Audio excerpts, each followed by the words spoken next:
ஆண்டவரும் இரட்சகருமாக இயேசு கிறிஸ்துவின் இனிய நாமத்தில் உங்கள் யாவருக்கும் அன்பின் வாழ்த்துக்களை தெரிவித்துக் கொள்கிறேன். அருமையான தேவப்பிள்ளையில நியூ ஹோப் டெய்லி டிவோஷன் மூலமாய் இந்த நாளில் கூட உங்களை சந்திப்பதில் நான் மிகுந்த மகிழ்ச்சி அடைகிறேன். அல்லேலூயா. இன்றைக்கு கூட கர்த்தர் நம்ம கொடுக்கிற வார்த்தை என்ன? மத்தேயு எழுதின சுவிசேஷம் 14ஆம் அதிகாரம் 31ஆம் வசனம் கூட வாசிக்க கேட்போம். உடனே இயேசு கையை நீட்டி அவனை பிடித்து, அற்ப விசுவாசியை ஏன் சந்தேகப்பட்டா என்றார். அல்லேலூயா. இங்க பேதுருவை பார்த்து ஆண்டவர் கேள்வி கேட்கிறார். என்ன கேள்வி கேட்கிறார்? அற்ப விசுவாசியை ஏன் சந்தேகப்பட்டாய்? இது ஆண்டவர் நம்மளை பார்த்து கேட்குற மாதிரி வைத்துக் கொள்ளுங்களேன். எப்படி இருக்கும் பாருங்க. நிறைய நேரம் நமக்குள்ள அந்த சந்தேகம் வந்துடுதுல. ஐயோ, ஆண்டவர் கொடுத்த வாக்குத்தத்தை நிறைவேறுமா? ஆண்டவர் சொன்ன தீர்க்க தரிசனம் நிறைவேறுமா? ஆண்டவர் சொன்ன வார்த்தைகள் நிறைவேறுமா? இந்த காரியம் வாழ்க்கையில் நடக்குமா நடக்காதா? அப்படி பல காரியங்கள் குறித்து நிறைய நேரம் ஆண்டவர் மேலேயே நீங்களெல்லாம் சந்தேகப்பட்டுரும் தெய்வ பிள்ளைகளே. அதே மத்தேயு எழுதின சுவிசேஷம் 14ஆம் அதிகாரம் 24ஆம் வசனம் கூட வாசிக்க கேட்போம். அதற்குள்ளாக படவு நடுக்கடலிலே சேர்ந்தது.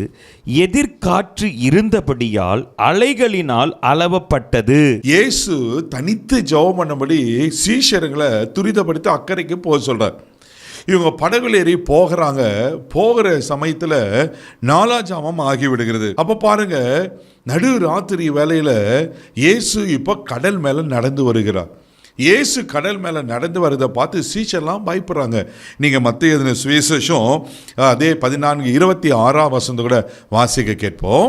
அவர் கடலின் மேல் நடக்கிறதை சீஷர்கள் கண்டு கலக்கமடைந்து ஆவேசம் என்று சொல்லி பயத்தினால் அலறினார்கள். பாருங்க, பயத்தினால் அலறாங்க. நடு கடல்ல ஒரு மனுஷன் நடந்து வர்றாருன்னா கடல் மேல் நடந்து வர எப்படி இருக்கு யோசித்து பாருங்க. இவங்க உண்மையில் லிட்டரலா பயப்படுறாங்க. 27ஆம் வசனம் கூட வாசிக்க கேட்போம். உடனே இயேசு அவர்களோட பேசி, திடன் கொள்ளுங்கள், நான் தான், பயப்படாதிருங்கள் என்றார். அல்லேலூயா. திடன் கொள்ளுங்க, நான் தான் அப்படின்னு சொல்லிட்டு இயேசு சொல்லும் போது, இந்த எப்பவுமே பேதுரு ஒரு முந்திரி கொட்டையா இருப்பார்ல, துணிச்சலா பேசுகிறவர். ஆண்டவரே நீரே தான், நானும் கடல் மேல் நடக்கிறேன். ஆண்டு சொல்லிட்டார், வா நட வா அப்படின்னு சொல்லி பேதுரும் கடல் மேலே நடக்க ஆரம்பிக்கிறார். அல்லேலூயா. தேவப்பிள்ளையில இப்படி நடந்து போகிற சமயத்து தான் இயேசுவை பார்த்து கொண்டு நடக்கிற வரையிலும் அவருக்கு ஒரு சேதம் அல்ல, அவருக்கு தைரியம் இருந்தது. தைரியமாக நடுக்கடலில் இயேசு நடக்கலாம், அது தேவகுமாரன். ஆனால் மனுஷன், ஒரு சாதாரண மீன் பிடிக்கிறவன் பேதுரு நடக்க முடியுமா? நடக்கிறான். ஆனால் அங்கே அழகாக வசனம் சொல்லப்பட்டிருக்கோம்.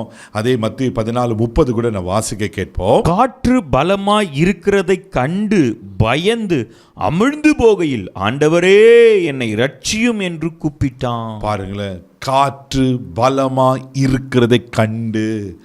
தேவப்பிள்ளை நிறைய நேரம் நம்மள சூழ்நிலையில் பார்த்து, மனுஷரை பார்த்து, பிரச்சனைகளை பார்த்து சோர்ந்து போயிடுறோம். இங்கே பலமாக காற்று, அதுக்கு முன்னாடி பலமாக காற்று இருந்தது. ஆனால் இயேசுவை மாத்திரம் ஃபோக்கஸ் பண்ணி போகும்போது அவனுக்கு தைரியமாக இருந்தது, நடந்து தைரியமாக போட்டிருந்தார். எப்போ காற்று கடல் அலைகளை பார்த்தாரோ ஒரு பயம் வந்தது. தேவப்பிள்ளையில் நம்முடைய வாழ்க்கையில் கூட பிரச்சனைகளை, நம்மளை சூழ்ந்திருக்கிற கடினமான காரியங்களை பார்க்கும்போது நமக்குள்ளே அவிஸ்வாசம் வந்துடும். ஐயோ என்ன ஆகுமோ அப்படின்னு. நீங்கள் 100க்கு 100 ஆண்டவரை சார்ந்துருங்க, 100க்கு 100 ஆண்டவரை சார்ந்துருங்க.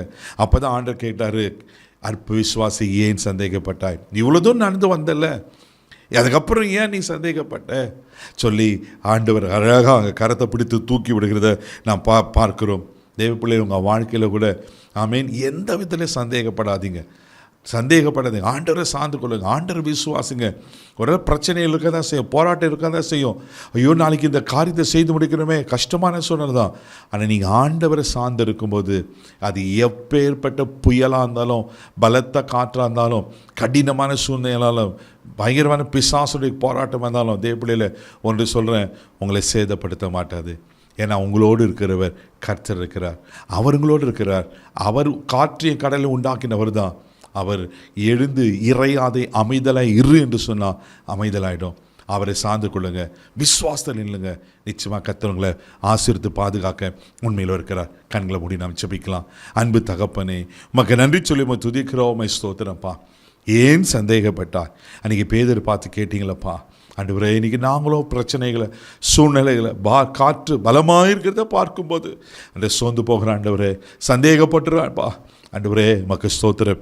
யார் யார் என்னென்ன சூழ்நிலையில் ஆண்டவரே இப்படிப்பட்ட பலத்த காற்றுனால அடிபட்டு சிக்குண்டு ஆண்டவரே சோர்ந்து போயிருப்பாங்கண்ணா, திடன்கொள் என்று நீங்கள் சொல்லுகிற ஸ்தோத்திரப்பா. இல்லை தைரியப்படுத்தும், சூழ்நிலைகள் மாற்றும், இவர்களையும் கைப்பிடித்து தூக்கி எடுங்கப்பா.